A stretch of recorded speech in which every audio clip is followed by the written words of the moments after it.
Hi friends, దేశంలో దొంగలు పడ్డారన్నట్టుగా ఇప్పుడు ఏ రోజు చూసినా పేపర్లో ఎవరో ఒకళ్ళ బ్యాంకులో డబ్బులు ఎక్కడా అక్కడ చేసి డబ్బులు ఏదో లింకులు పంపించో లేకపోతే ఏదో విధంగా చేసి కొట్టేస్తున్నారు. దాని మీద సరైన చర్యలు అయితే ఉండలేదు. బ్యాంకోడు ఎలాంటి చర్య చేపట్టలేదు, ఎవరు ఏం చేయట్లేదు.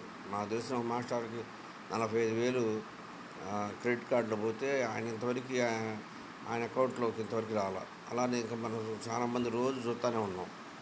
ఈరోజు కూడా ఒక ప్రకాశం జిల్లా అనుకుంటా ఒక ముసలోడు అకౌంట్లో నుంచి ₹1,00,000 పోయాయంట.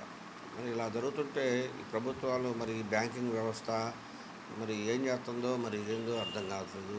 బ్యాంక్ వాళ్ళు అంటారు నాకేం సంబంధం అంటున్నారు. మీకేం సంబంధం?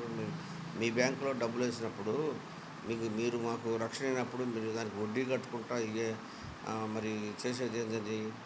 కాబట్టి బ్యాంకింగ్ వ్యవస్థ బ్యాంకింగ్ వాళ్ళదే.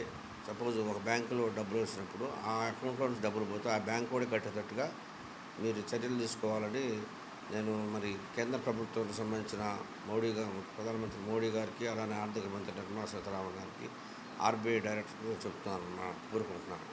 ఇంతకంటే ఘోరంగా అహోరాత్రులు శ్రమించి కష్టపడి సంపాదించుకున్న ఆ డబ్బులు దొంగలు వాళ్ళంతటా వాళ్ళు కొట్టేసిపోతుంటే ఈ దేశంలో మరి ఇంత సైబర్ నేరాలు జరుగుతుంటే దాని మీద చర్యలు లేవు. చాలా ఘోరాతి ఘోరమైన అంశం అనమాట. దీని మీద ప్రజలు కూడా స్పందించాలి.